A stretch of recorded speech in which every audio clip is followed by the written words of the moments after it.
I have known for 20 years that the world would go into a great global dark night. And I have been one of the people on the earth who've had to witness this, despite immense delusion and craziness, knowing that we had to prepare as far as we could for an event so terrible that it would threaten all of our sanity. That event has come, and we are now in a global dark night, three main and dreadful crises all erupting at once. A pandemic that is global, that's going to get much, much worse before, if ever, it gets better. An economic collapse that is going to bite, especially the poor and the desolate and the deprived. And a growing climate collapse which has the environmentalists of this world tearing out their hair because traffic fall if nothing real is done in 10 years' time. What I've discovered on my journey is that while this could signal the end of humanity, and we have to be brave enough to imagine that and to hold that as a possibility, it could also, and this is so inspiring and extraordinary, it could also herald the birth of a completely new kind of humanity, the humanity that you see out on the streets everywhere in the world at this moment, crying out for justice and harmony. About 5 years ago, I plunged into Kabir. And if you don't know Kabir, you're missing something, because Kabir with Rumi is one of the two universal mystic poets of humanity. And his message has never been more relevant than it is now. Born in the 14th century in Benares, he had a complete awakening into what I call the transfiguration process, into becoming a divine human being. And he knew that this was the destiny potentially of every human being, because it had happened to him in his own house as a poor, marginalized Islamic weaver in a city dedicated to Hindu revelation. His message is very shattering, very radical, very simple. And it goes like this.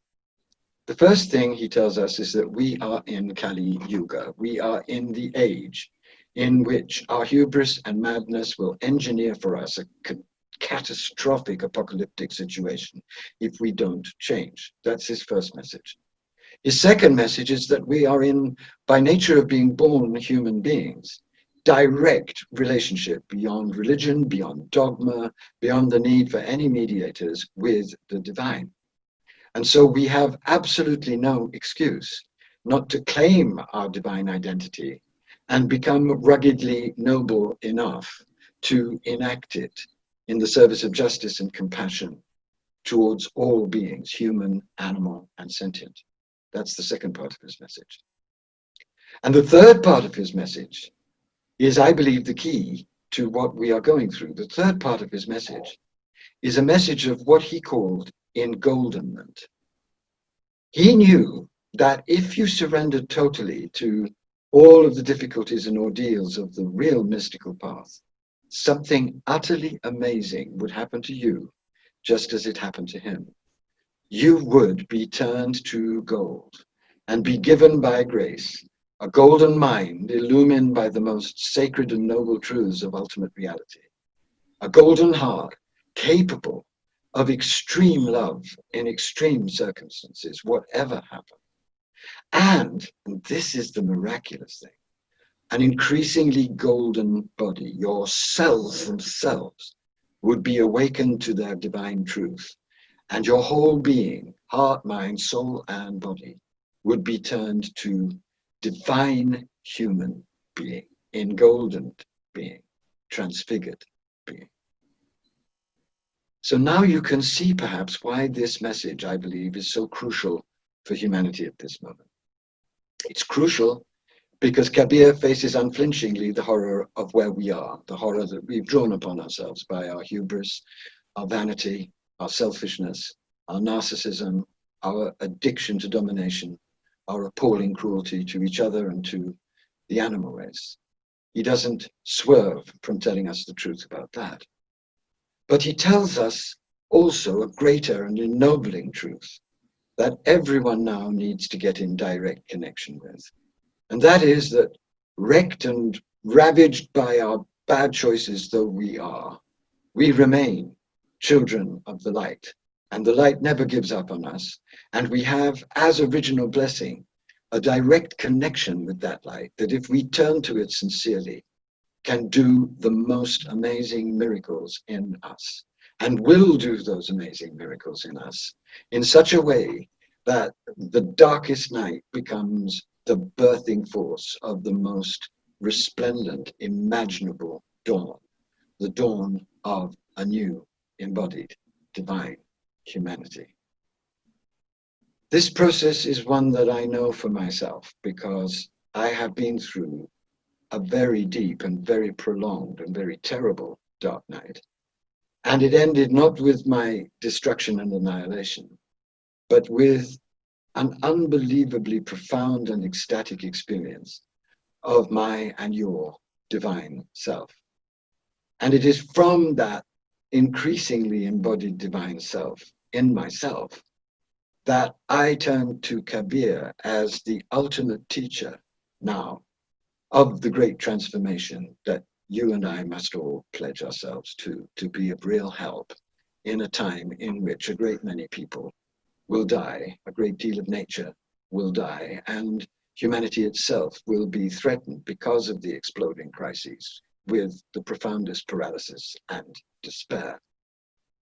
The role of the real lover of God is to trust God totally, and to trust that love is working this chaos and this horror and this destruction, not to end humanity, but to end the dark addictions in humanity, so that a new, emboldened, humbled, enlightened, embodied, irradiated, golden humanity can be born out of the ashes of the old and rise like a phoenix from the smoldering funeral pyre of its old illusions and fantasies of domination and control.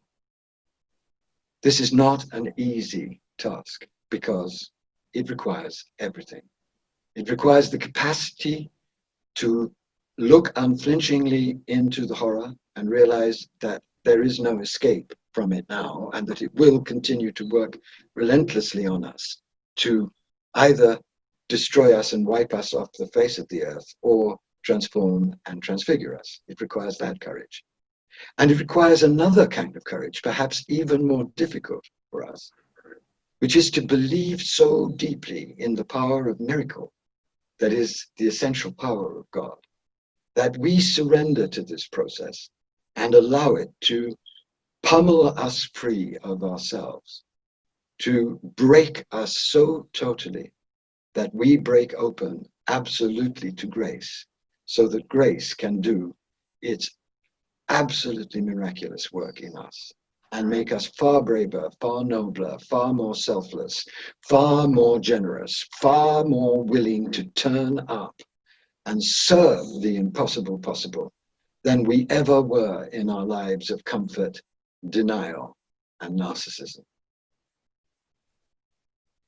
So I've chosen 3 poems for you to encourage you to undertake this unbelievably amazing adventure that I and many others who are conscious of this death rebirth process, this crucifixion resurrection process, conscious because we're living it, are inviting you to. You can hide in fear if you want. You can hide in denial if you want. You can hide in ignorance if you want. You can throw up your hands and say, none of this is possible, I can't do this, if you want. All of that is entirely up to you. Or, trembling and amazed and battered and heartbroken and open, you can take a leap that you've never taken before into a faith deeper than any you have experienced before. And you can pledge yourself to simple, humble, mystical practice. And you can turn up on the streets of your country, protesting against injustice calmly and non-violently. And you can, with your resources, start giving, as Mother Teresa said, until it really hurts. It's your passion for comfort and your passion for survival. Those things too. And that's what the noble do. That's what the lovers do. That's what the pioneers do. That's what those who love humanity enough do. And my prayer for you is that you become one of those. That you become one of those, not to suffer more, because you'll suffer terribly anyway in this process, seeing what's happening in the world. There's no way to hide from that anymore. But so that your suffering takes on an extraordinary meaning, and so that in the middle of your suffering, you'll be able to experience the joy that comes to those who love and turn up. A joy that not even Rumi or Kabir on crack can describe, but a joy that is the most real of all possible experiences on this earth. The joy that I'm speaking from to you right now. Because the whole of this global dark night crisis has been precisely engineered by the divine to teach us this truth, finally. If we don't learn it, hundreds of thousands of us, people just like you and me, the humanity will die out.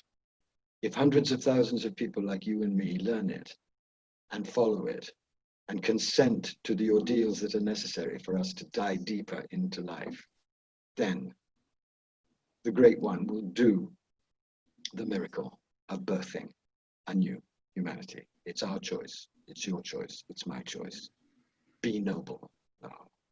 My prayer to you and for you is that you'll listen to the divine self within you, and that you'll do the work, the simple, humble, daily, relentless, mystical work of turning up in relationship with the divine by whatever name you know God.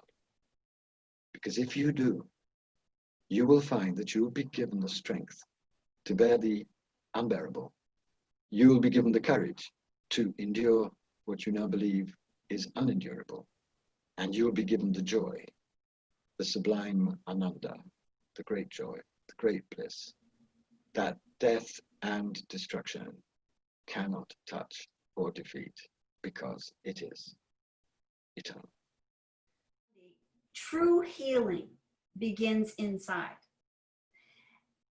Unfortunately, people that are not healed inside are out there waving batons and negativity because they have, and this is not a judgment, but they're in the we're all in progress, not perfection. So what we can do so much, and I think that's what Andrew was trying to tell us. We can do so much by being consciously aware, first of all, that we are enough, and that we have all the tools within us, because we believe. This is why it's so critical to believe in something bigger than ourselves. I choose the word God. People that don't believe in God, I say, go use good, orderly direction. But there's something bigger than us that is working through us. You know, I keep talking about the orgasms of life all the time, and it is. There's always this continuous orgasm going through our bodies that is God. But because of our ego and our fears, we stop it.